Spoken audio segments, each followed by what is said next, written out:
تو تیار ہو جائیں اس رمضان میں، کریں گے انشاءاللہ روایتوں پہ، اور وہ روایتیں جو رسول اللہ صلی اللہ علیہ وسلم نے رمضان میں نبھائی ہیں۔ محمد الرسول اللہ صلی اللہ علیہ وسلم کا رمضان کیسا تھا اور ہم کس رمضان کی تیاری کر رہے ہیں؟ اگر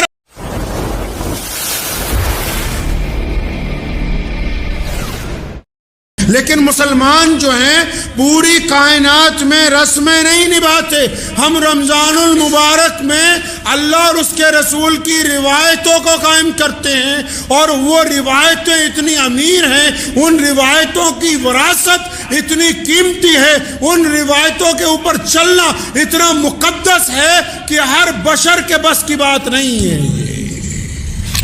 روایتوں کے اندر تو بندہ اپنی جان کھپا دیتا ہے،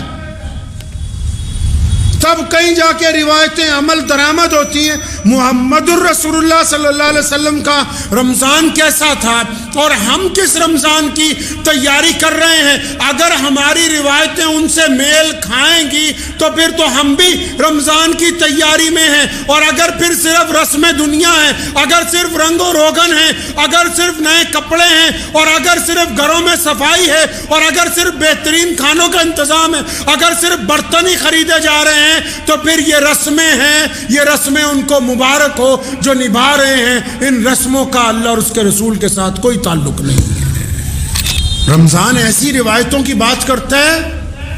جو دنیا کے لیے مثال بنتی، اور رمضان کیوں نہ کرے ایسی روایتوں کی بات کہ اللہ تبارک و تعالیٰ کی مقدس کتاب جس کو ہم قرآن پاک کہتے ہیں وہ اس رمضان میں نازل ہوئی ہے۔ جب ہم قرآن کی بات کرتے ہیں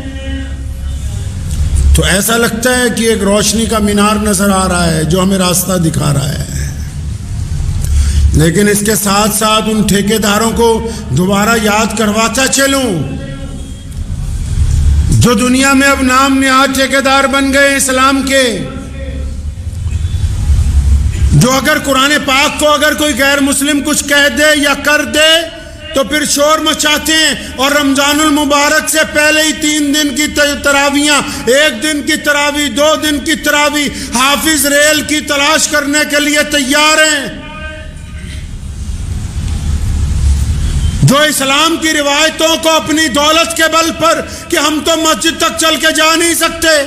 ہم تو اپنے گھر میں امام بلا کے یہیں پر تراویحاں کرواتے رہیں گے، کرواؤ پھر اپنے گھر کے اندر تراویحاں۔ اللہ تبارک و تعالیٰ کو ایسے لوگوں سے کچھ لینا دینا نہیں جو جان بوجھ کے اسلام کی جمعیت کو، اسلام کے اتفاق کو، مساجد کی رونقوں کو کم کرنا چاہتے ہوں۔ یہ اللہ تبارک و تعالیٰ کی رضا نہیں حاصل کر رہے، یہ قرآن پاک کی بیعت بھی کرنے کی کوشش کرتے ہیں۔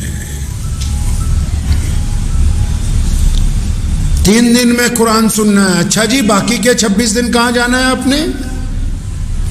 نبی علیہ الصلوۃ والسلام نے تو کہا کہ سارے رمضان میں تراویح کے اندر اللہ کا قرآن پڑھو، پورے رمضان میں اللہ تبارک و تعالیٰ کی قرآن کی تلاوت ہونی چاہیے، نمازوں میں قرآن ہونا چاہیے، وطروں میں قرآن ہونا چاہیے، چلتے پھرتے تلاوت ہونی چاہیے، مسجدیں قرآن کے ساتھ سجا دی جائیں، 24 گھنٹے قرآن پڑھنے والوں کی آوازیں آئیں۔ تم اپنی دولت کے بل پر اسلام کے اندر گنڈا گردی کرنا چاہتے ہو، تم رئیس بن گئے ہو اس لیے تم چاہتے ہو کہ ہماری کوٹھی پر تراویحاں ہو جائیں، زیادہ دولت کا غرور آ گیا ہے کہ شاید پیسے کے بل پر ہم جو کریں گے اپنے گھر میں ہی جمعہ کروا لیں۔ جن جگہ مساجد کی کمی ہے وہاں کئی جمعے اب بھی ہوتے ہیں، لیکن کچھ علاقوں میں، کچھ نئے شہروں میں جہاں انڈسٹری آئی تو کئی ترم خواہوں نے کہا جی ہم تو اپنے گھر میں ہی جمعہ کروا لیں گے، تو بس پھر وہ تمہارا ہی ہوا، جو پڑھنے والے ہیں ان کا نہیں ہوا ہے۔ مفتی کو دھوکہ دے سکتے ہو، اللہ کو دھوکہ نہیں دے سکتے۔ اپنی طرح کا مسئلہ لکھ کے، اپنی طرح کے سوال لکھ کے، اپنی مرضی کے سوال جوڑ توڑ کے،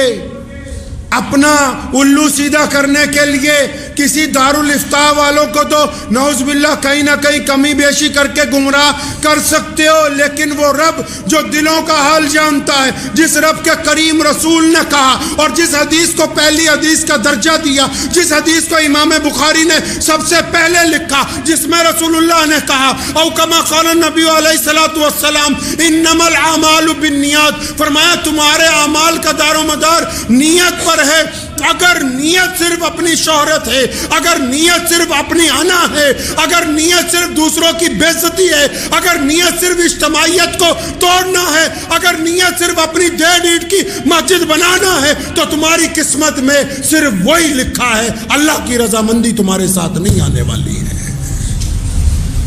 اسی پہ ٹکے رہو۔ پھر جھوٹا قرآن کا نام لینے سے قرآن کا داعی نہیں کوئی بن سکتا۔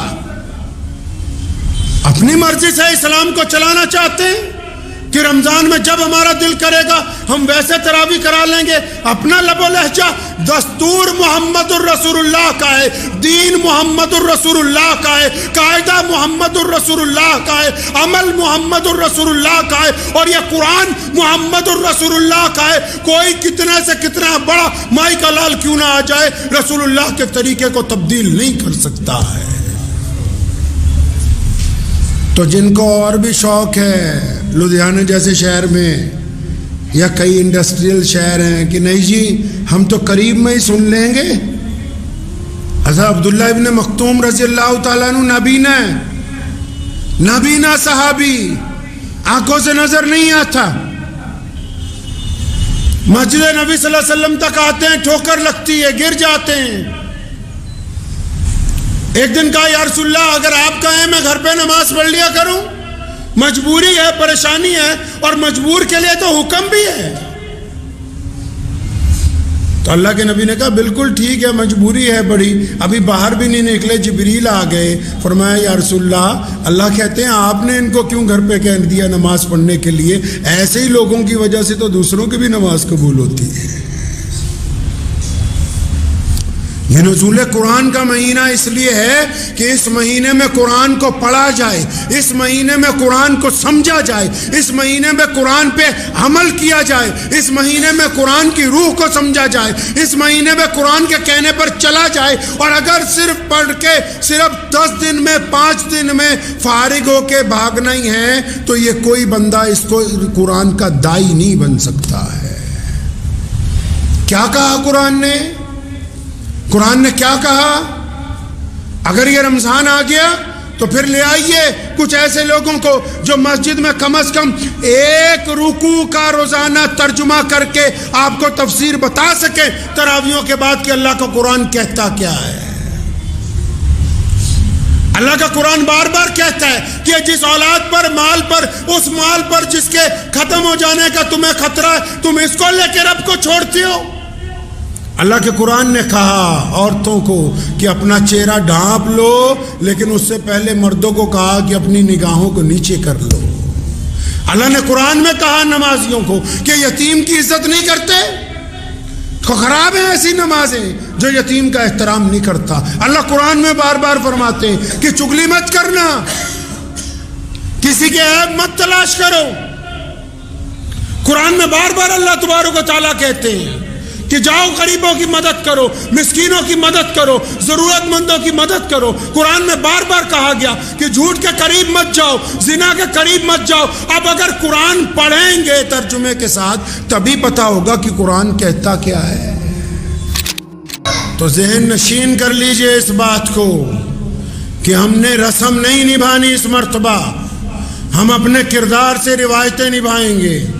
ہم رمضان میں مظلوموں کی مدد کریں گے، ہم اپنے منہ میں لقمہ ڈالنے سے پہلے غریب کا خیال رکھیں گے، ہم وقت پر پابندی سے نماز پڑھیں گے، اور جو تجارت کرتے ہیں قرآن کی رمضان کے اندر اور جو مذاق اڑانا چاہتے ہیں، چاہے وہ کوئی متولی ہو، چاہے وہ کسی مسجد کا پردھان ہو، چاہے کسی بڑی سوسائٹی کا ذمہ دار ہو، چاہے وہ اپنے گھر کی چھت پہ تراویحیں کرانے والا ہو، ایسے جتنے غنڈے ہیں ان کے پیچھے نماز پڑھنا اور وہاں وہاں جا کے اپنے رمضان کی تراویحوں کو خراب کرنا، اس بات کو طے کر لیجئے کہ جو بھی قریب کی مسجد ہوگی وقت نکال کے اس مسجد کی زینت بنیں گے، تاکہ یہ مسجد بھی کل کو کہہ سکے قیامت والے دن کی عبد الرحمن رمضان کی تراویحیں میری زمین پر پڑھتا تھا۔ ہو سکتا ہے کہ بہت سارے لوگوں کو میری اس بات پہ اعتراض ہو کہ جی حافظ بہت زیادہ ہیں، اتنے حافظ کہاں جائیں گے، مسجدیں بھی کم نہیں ہیں، مسجدیں بھی کم نہیں ہیں۔ اور ہمت کیجئے، ایک میں 2 بار سن لیجئے، مسجدوں کی بھی تعداد کم نہیں ہے، اور اگر کم پڑ رہی ہیں تو اور بناؤ، اللہ کے گھر اور بناؤ، تاکہ یہاں لوگ علم حاصل کریں، عبادت کریں، بچے تعلیم حاصل کریں، لوگوں کی طرف پیغام محبت بڑھتا ہوا جائے۔ لیکن یہ نہیں ہو سکتا کہ ہم دستور کو بدلنے کی کوشش کریں، دستور کو تبدیل نہیں کیا جا سکتا ہے۔